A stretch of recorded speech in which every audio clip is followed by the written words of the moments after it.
네, 레위기 1장 1절에서 3절의 말씀, 성경에 제사란 무엇인가 라는 제목을 가지고 이 한 시간에 은혜를 나눠 보겠습니다. 구약의 제사는 신약의 예배를 의미합니다. 구약 제사의 의미를 깨닫고 영적인 그런 예배를 회복해야 될 줄로 믿습니다. 하나님께서 인간을 창조하신 목적이 영광을 받기 위해서라고 말씀하고 있습니다. 그런데 인간이 하나님께 영광을 돌려드리는 그 방법이 무엇이겠습니까? 그것이 바로 구약에서 말씀하고 있는 제사입니다. 예, 제사는 인간이 하나님을 만나는 그런 수단입니다. 예, 하나님께 영광을 돌려드리고 하나님은 그 영광을 받으시기 위해 제사에 임재하셔서 제사 드리는 인간을 만나 주시는 것입니다. 그래서 성경에 나타난 제사를 통해 우리가 예배를 회복해야 될 줄로 믿습니다. 레위기서는 하나님께서 이스라엘 백성들을 이방 땅에 애굽에서 이끌어내셔서 광야에서 40년을 머물게 하시고 거룩한 백성으로 거듭나게 하신 것입니다. 예, 그래서 하나님께서 준비하신 그 약속의 땅에 들어가려면 거룩해져야 합니다. 거룩해지려면 제사를 알아야 합니다. 그렇지 않으면 가나안 땅에 들어가서 하나님을 섬길 수가 없습니다. 그래서 이처럼 우리가 이 세상에서 거룩해지고 예수 그리스도의 보혈의 제 씻음을 받아 깨끗해져서 예배를 드림으로 천국에서 살아갈 수 있는 그 준비의 과정을 배우고 있는 것입니다.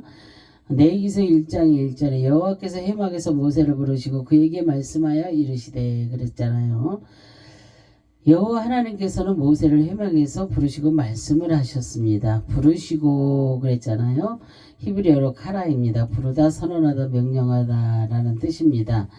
이 히브리어의 그 성경의 레위기 제목은 그가 부르셨다입니다. 하나님께서 모세를 부르신 것처럼 우리를 부르셨습니다. 레위기의 그 핵심 주제는 내가 거룩하니 너희도 거룩하라는 말씀입니다. 그리고 또한 레위기에 처음 나오는 주제는 제사에 대해서 말씀을 하고 있습니다. 예, 그래서 하나님은 제사에 대해서 설명해 주시고 거룩하게 될 수 있는 그런 방법을 선언하는 것입니다. 하나님께서 나를 부르신 것은 예수 그리스도의 십자가 보혈로 거룩하게 되어서 영원한 천국에 들어갈 것을 명령하시기 위해서입니다. 출애굽기 마지막 부분은 성막을 완성하고 나서 봉헌을 한 이후에 성막에 여호와의 임재를 상징하는 구름이 덮이고 난 후에 레위기 처음에 하나님은 모세를 즉시 부르시고 있습니다. 성막을 완성하고 나니 이제는 하나님을 섬길 수 있는 제사가 필요했던 것입니다. 그래서 성막을 짓도록 하나님은 세세하게 명령하시고 그 다음에 제사의 제도를 주도 면밀하게 모세에게 명령하고 있습니다. 이것은 무엇을 의미하고 있습니까? 구원과 거룩해지는 방법은 인간의 힘으로는 절대로 되지 않는다는 것을 의미합니다. 하나님의 주권 속에서 이루어지는 것이며 하나님의 은혜 없이는 절대로 인간은 의롭게 될 수가 없다는 것입니다. 그리고 거룩해질 수 없다는 것을 말씀하고 계시는 것입니다. 그래서 하나님께서 모세를 부르듯이 바로 나를 개인적으로 불러서 거룩하게 될 수 있는 방법, 그 방법인 제사에 대해서 말씀해 주시고 있습니다. 그럼 제사는 무엇이겠습니까? 제사는 하나님께 드리는 예배입니다. 지금 우리가 예배를 드리고 있잖아요. 이것이 제사입니다. 또한 예배를 하나님께 드리는 경배입니다. 경배라는 것은 높은 사람에게 예의를 다하여 절을 하는 것입니다. 그래서 하나님은 구약의 제사를 통해 영광을 받으시는 것입니다. 그래서 구약의 제사는 예배의 한 방법이었습니다. 인간이 그 제사를 모르면 하나님을 섬기는 방법을 알지 못하는 것입니다. 그래서 우리가 구약의 제사를 통해 예배를 회복해 나갈 것을 말씀하고 있습니다. 예배는 그 구원받은 성도들에게는 가장 좋은 그런 삶입니다. 그래서 구원받은 백성이 예배를 소홀히 하고 세상의 일에만 신경을 쓰고 있다면 아직 하나님 앞에 제대로 된 자녀가 되지 못한다는 것입니다.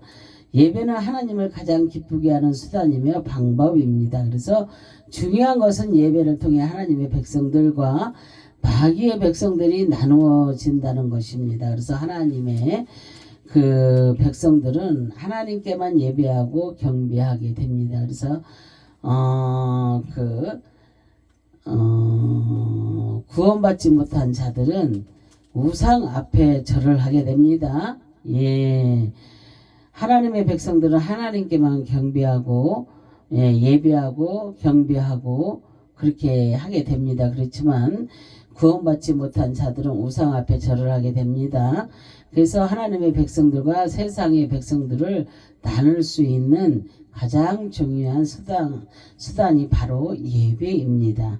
예, 지금 주일날 세상 사람들은 예배 드립니까? 안 드립니다. 그죠? 자기들 좋은 대로 그렇게 행하고 살고 있죠. 그러나 우리는 무엇이 중요합니까? 우리는 하나님 앞에 예배 드리는 것이 너무나 중요합니다. 그죠? 그래서 이 시간에 주일날은 모두가 예배를 드립니다. 예배 안 드리는 교회는 없잖아요. 그죠? 그래서 하나님의 백성과 세상의 백성들을 나눌 수 있는 가장 중요한 수단이 바로 예배라고 했습니다. 구원받았다고 생각하면서도 아직도 짐승에게 경배하는 자들은 구원을 받은 것이 아니라 착각에 빠져 있는 것입니다. 그리고 요한복음 4장 21절 23절에 예수께서 이르시되 여자여 내 말을 믿으라. 이 산에서도 말고 예루살렘에서도 말고 너희가 아버지께 예배할 때가 이르리라. 너희는 알지 못하는 것을 예배하고 우리는 아는 것을 예배하노니 이는 구원이 유대인에게 남이라. 아버지께 참되게 예배하는 자들은 영과 진리로 예배할 때가 오라니 곧 이때라. 아버지께서는 자기에게 이렇게 예배하는 자들을 찾으시느니라. 요한복음 4장 21절 23절에 이렇게 말씀하고 있습니다. 예수님께서는 우물가에서 사마리아 여인을 만나 말씀하고 있습니다. 사마리아 여인은 제사에 대해서 궁금해하고 있었습니다. 그래서 그리심 산에서 드리는 제사가 진짜인지 예루살렘에서 드리는 제사가 진짜인지 알지 못했기 때문입니다. 그런데 예수님께서는 모두 아니라고 말씀하시면서 영과 진리로 예배할 때가 온다고 했습니다. 곧 이때인데 예수 그리스도를 통하여 예배드리는 때를 말씀하고 있습니다. 영 그랬잖아요. 히브리어로 르하우입니다. 그래서 마음, 생명, 정신이라는 뜻입니다. 그래서 이 단어는 르아흐 기뻐하다, 희망하다 라는 뜻에서 유래되었습니다. 그래서 영어로 드린다는 의미는 모든 마음과 뜻과 정신을 하나님께 향하여 예배를 드리는 것을 말하는 것입니다. 이렇게 하나님께 예배를 드렸을 때에 하나님은 그 예배를 흠양하시고 기뻐하셔서 받으시는 것을 의미하는 것입니다. 그래서 진리 그랬잖아요. 영과 진리. 그죠? 좀 전에 영, 느하의, 진리, 에메트, 발음, 충성됨, 성실함이라는 뜻입니다. 이 단어는 아만에서 아만 경고하다, 믿다, 확신하다, 신뢰하다라는 뜻에서 유래되었습니다. 진리는 예수 그리스도를 말씀하고 있습니다. 그래서 구약의 제사는 신약의 예수 그리스도를 예표하고 있습니다. 예수 그리스도를 확실하게 믿고 그 마음이 어떤 환경의 그 상황에서도 흔들리지 않고 견고하여 하나님과 신뢰가 형성되어서 주님께 충성된 자로 성실하게 하나님을 섬기고 예배를 드리는 것을 말씀하고 있습니다. 그래서 영과 진리로 예배를 드릴 때가 온다고 그렇게 말씀을 하고 있습니다. 현재 우리가 예배를 드리는 것은 살아계신 성령의 그 은혜를 받고 온전하게 진리 되시는 예수 그리스도의 십자가 보혈을 의지하고 구원의 확신을 얻어서 성실하게 우리가 예배를 드리는 것입니다. 하나님과 확실한 신뢰의 형성이 된 자만이 온전한 예배를 하나님께 드릴 수가 있는 것입니다. 이제 구약의 제사는 신약의 예배로 방법이 바뀌었습니다. 그래서 그 구약은 제사를 드렸지만 신약의 제사는 말씀을 통해서 예수 그리스도의 십자가 보혈의 예배를 드리는 방법으로 바뀐 것입니다. 구약의 제사는 십자가에서 예수님의 그 죽으심으로 종결되었습니다. 더 이상 동물의 피로 하나님께 나올 필요가 없게 된 것입니다. 히브리서 10장 1절에 보면은 율법은 장차 올 좋은 일의 그림자일 뿐이요 참 형상이 아니므로 해마다 늘 드리는 그런 같은 제사로는 나오는 자들은 언제나 온전하게 할 수 없느니라 그랬어요. 구약의 제사는 십자가 그 제사의 모형입니다. 그래서 구약에서 드려진 동물은 십자가에서 달릴 예수님의 모형입니다. 율법은 장차 올 좋은 일의 그림자일 뿐이지 참 모형이 아닙니다. 그래서 구약에서 동물의 제사를 아무리 열심히 드려도 영원한 속죄를 받기는 부족합니다. 나의 영원한 속죄를 위해서는 예수 그리스도의 십자가 보혈이 있어야 가능합니다. 그래서 구약의 제사를 통해 성도들의 구원의 삶에 대해서 깨달을 수가 있습니다. 그래서 동물의 죽는 그 모습을 통해 구원받은 백성들이 어떻게 예배를 드려야 하는지를 알게 됩니다. 그래서 구약의 제사가 동물의 그 죽음이라면 신약의 제사는 하나님 아들의 그 죽음입니다. 그래서 제사의 공통점은 반드시 죽음이라는 대가가 필요합니다. 죽음이 없으면 속죄가 없기 때문입니다. 그래서 죄인을 위해서 대신 구약에서는 소, 양, 염소, 비둘기가 죽었습니다. 그러나 신약에서는 죄인을 위해 십자가에서 예수님이 직접 달려 죽으셨습니다. 히브리서 10장 4절 5절 보면은 이는 황소와 염소의 피가 능히 죄를 없이 하지 못함이라. 그러므로 주께서 세상에 임하실 때에 이르시되 하나님이 제사와 예물을 원하지 않으시고 오직 나를 위하여 한 몸을 예비하셨도다 그랬어요. 구약의 황소와 염소의 피가 죄를 없이 하지 못함으로 하나님께서는 죄인이 나를 위해 한 몸을 예비하셨습니다. 바로 예수 그리스도입니다. 예비하셨도다 그랬죠. 카타르티조입니다. 그래서 준비하다, 회복하다, 완전하게 하다. 그런 뜻입니다. 그래서 하나님께서 죄인이 나를 완전하게 회복시켜서 위로운 그 자로 새롭게 만들어 주시기 위해서 동물의 필요는 부족했습니다. 그래서 하나님의 아들인 예수 그리스도를 통해서 죽었던 영혼을 완전하게 살려주고 천국에 들어갈 수 있는 준비를 하게 해 주셨습니다. 그래서 하나님께서 나를 위해 예수님을 예비하시고 준비시켜 주신 그 사실이 실제로 있었으며 이 준비는 지금 당장 하신 것이 아니라 만세 전에 이미 준비하셔서 지금 나에게 예수님을 믿게 하심으로 구원에 이르게 하신 것입니다. 나를 위해 예수님을 준비한 것은 이미 내가 하나님으로부터 만세전에 선택받았기 때문입니다. 그래서 지금은 죄악 가운데 죽었지만 하나님은 나를 만세전에 선택하셨기 때문에 다시 하나님이 원하시는 의로운 자리로 들어가게 하시기 위해서는 예수님이 반드시 필요했던 것입니다. 하나님이 그 예수님을 준비하신 것은 바로 나를 위해서 준비하신 것이라고 말씀을 하고 있습니다.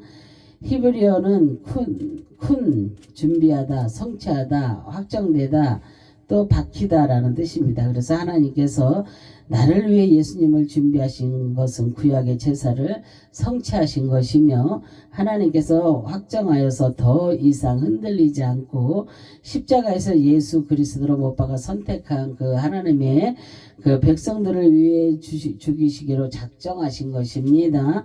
그래서 하나님께서 나를 위해 예수님을 십자가에서 죽이시기로 작정하신 것은 너무나 놀라운 하나님의 은혜입니다. 그래서 내가 한 것이 없는데 하나님은 거저 나에게 예수 그리스도를 통째 생명을 주신 것입니다. 예수 그리스도를 통해서 우리의 생명을 주신 것입니다.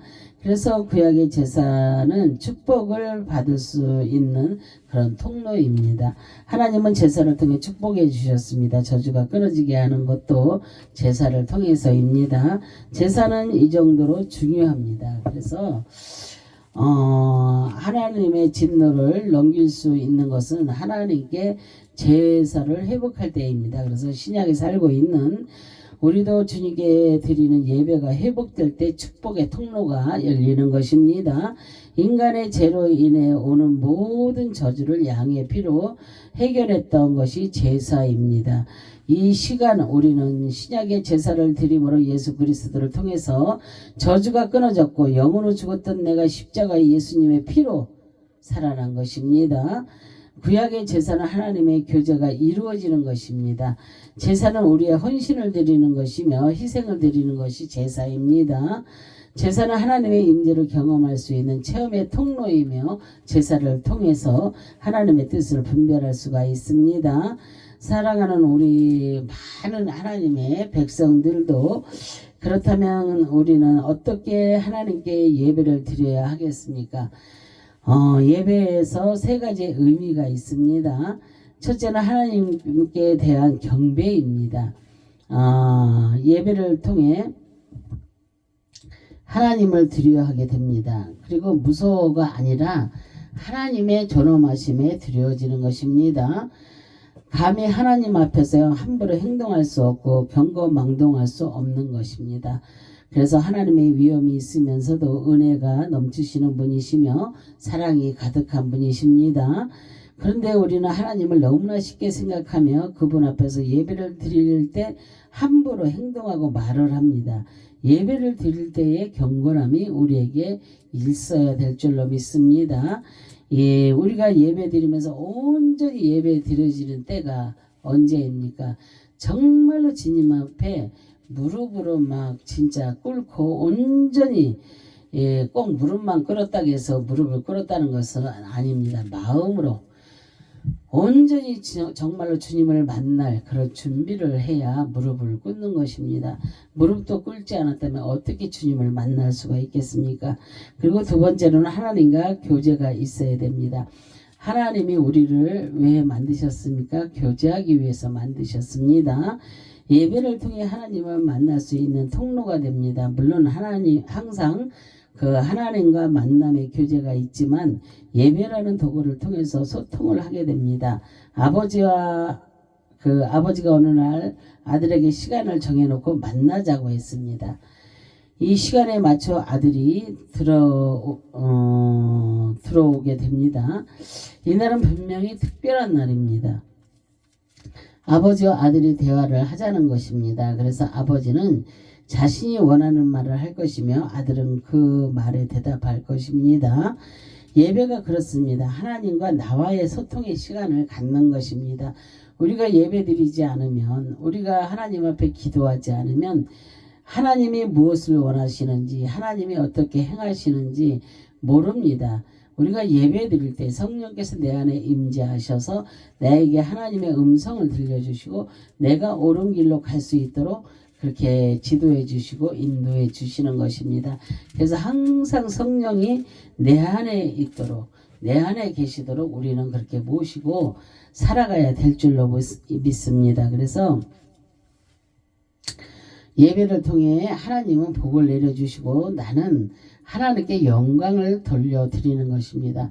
복을 내려주신다고 해서 꼭 물질의 복, 사람들은 복 받는 것이 재물을 얻는 것을 꼭 복받는 것이라고 생각을 합니다. 물론 재물 얻을 능을 우리에게 주셨다고 말씀을 하셨습니다. 우리가 영권, 인권, 물권 다 받으면 얼마나 좋겠습니까? 그렇게 되기까지 얼마나 노력을 해야 되겠습니까? 저도 마찬가지입니다. 정말로 이 세 가지를 다 얻기 위해서는 우리가 바리바리 무릎으로 기지 아니하면 이 세 가지를 다 얻을 수가 없습니다. 근데 우리가 정말로 이렇게 살아가면서 막 돈만 많으면은 그게 행복입니까? 아닙니다. 정말로 내 마음 안에 평화가 있어야 됩니다. 내 마음 안에 정말로 예수님이 성령님이 내 안에 임재하셔서 나와 함께 하시는 것을 내가 깨닫고 알 때 그때가 너무도 행복합니다. 많은 것이 좋은 것이 아무리 있어도 내 안에 그분만 계시면 너무나도 행복합니다. 그리고 그분이 내가 행할 수 있는 길을 알게 하시고 가게 하시고 깨닫게 하셔서 내가 모든 것을 얻을 수도 있고 정말로 잃을 수 있는 것을 잃지 않게 하시고 지혜를 주셔서 그렇게 하십니다. 그래서 우리는 어떻게 하나님을 만나느냐가 참 중요합니다. 그래서 우리가 그 예배를 통해서 복 내려 주시는 그것을 그냥 일반적인 그런 세상 복, 세상의 복 이런 걸로 다 생각하시면 안 됩니다. 우리는 이 땅의 것을, 이 성경 말씀은 이 땅의 것을 말하는 것이 아니라 하늘의 것을 말하는 것입니다. 그래서 이 땅에서 장수하고 정말로 이게 건강하면서 장수하고 오래 산다는 것은 하나님이 주시는 큰 축복입니다. 그리고 이 물질까지도 다 있고 건강하게 오래 살면 얼마나 큰 축복이겠습니까? 그리고 온전히 믿음 안에서 사는 거, 오래 산다고 축복이 아니라 믿음 안에서 예수 안에서 그렇게 살 때 그것이 큰 축복인 줄로 믿습니다. 아무리 이 땅에서 좋은 일을 많이 하고 선한 일을 많이 하고 착한 일, 의로운 일 막 다 많이 했어도 그 안에 예수 이름이 없으면 다 헛된 것입니다. 예수 이름 안에서 좋은 일, 착한 일, 의로운 일, 선한 일 다 이렇게 예수 안에서 예수의 이름으로 다른 이름이 아닌 예수 이름으로 할 때에 하나님의 아주 큰 축복이 임하는 것이고 하나님의 뜻을 이루어 드리는 것입니다. 그래서 이 땅에서도 천국을 누리면서 그러면서 천국으로 우리가 들어가게 되는 것입니다. 이 땅에서 지옥 같은 세상을 살고 있는데 어떻게 천국에 들어갈 수가 있겠어요. 그죠? 이 땅에서 우리가 너무나 행복하고 정말로 감사하고 이게 막 돈이 많고 적고를 떠나서 우리 마음이 평안을 누리고 또 행복하고 정말로 축복받는 그런 삶을 살고 있다는 그 마음가짐이 있다면은 우리는 행복자, 축복자입니다. 그래서 이 땅에서 이미 벌써 천국이 시작이 된 것입니다.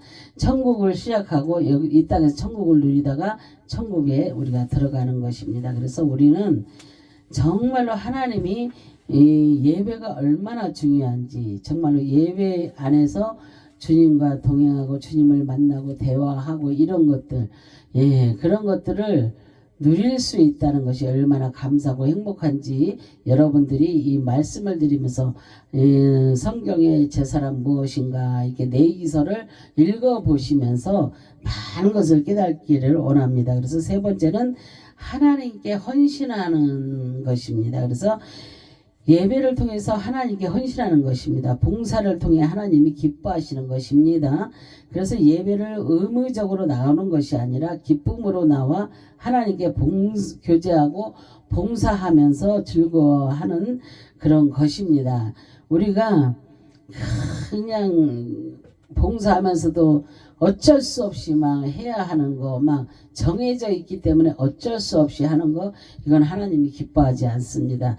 물질도 정말로 억지로 막 그냥 어쩔 수 없이 이렇게 내는 거 하나님이 기뻐하지 않습니다. 하나님은 정말로 마음을 다해 뜻을 다해 힘을 다해 내 마음의 모든 정성을 다해서 헌신을 하든 충성을 하든 뭐 물질을 드리든 예배를 드리든 하나님과 교제를 하든 이렇게 내 마음과 뜻과 정성을 다해서 온전히 하나님 앞에 드리는 것을 하나님이 즐겨하시는 것이지 억지로나 우리가 인색한 그런 마음으로 행하면 절대로 하나님이 기뻐하지 않는다는 것을 알아야 되겠습니다. 의무적으로 하는 것이 절대로 안 됩니다.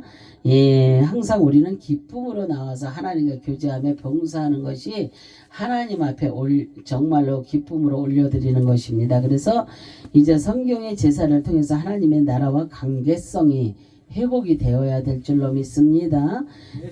정말로 우리는 이제부터 하나님께서 기뻐하시는 영과 진리의 예배를 통해서 구원의 확신을 갖고 예배 드리시는 저와 여러분 되시기를 주님의 이름으로 축원합니다. 아멘. 예, 기도하겠습니다. 할렐루야. 참으로 좋으신 하나님, 감사와 영광과 존귀를 올려드립니다. 정말로 하나님께서 이렇게 아버지 하나님, 하나님께서 하나님에 대한 경배, 아버지 예배를 통해서 정말로 경배하는 것을 알게 하시고, 또한 아버지 하나님과 교제하는 것을 아버지 우리가 알게 하시는 거룩하신 하나님 아버지, 또한 하나님께 헌신하는 아버지 하나님 그런 삶이기를 원하시는 하나님 아버지, 우리는 정말로 마음과 뜻을 다하여 아버지 충성하며 헌신하며 정말로 충성된 일꾼으로서 조금 더 부족함이 없도록 이 땅에서 하나님의 자녀로 하나님의 종으로 정말로 이 땅을 살아가면서 하나님께 온전히 영광 올려드리며 늘 주님과 교제하며 헌신하며 살아가는 저희 모두가 될 수 있는 아버지 그러한 축복이 함께 하시기를 간절히 바라고 소망하며 주 예수 그리스도의 이름으로 기도합니다. 아멘.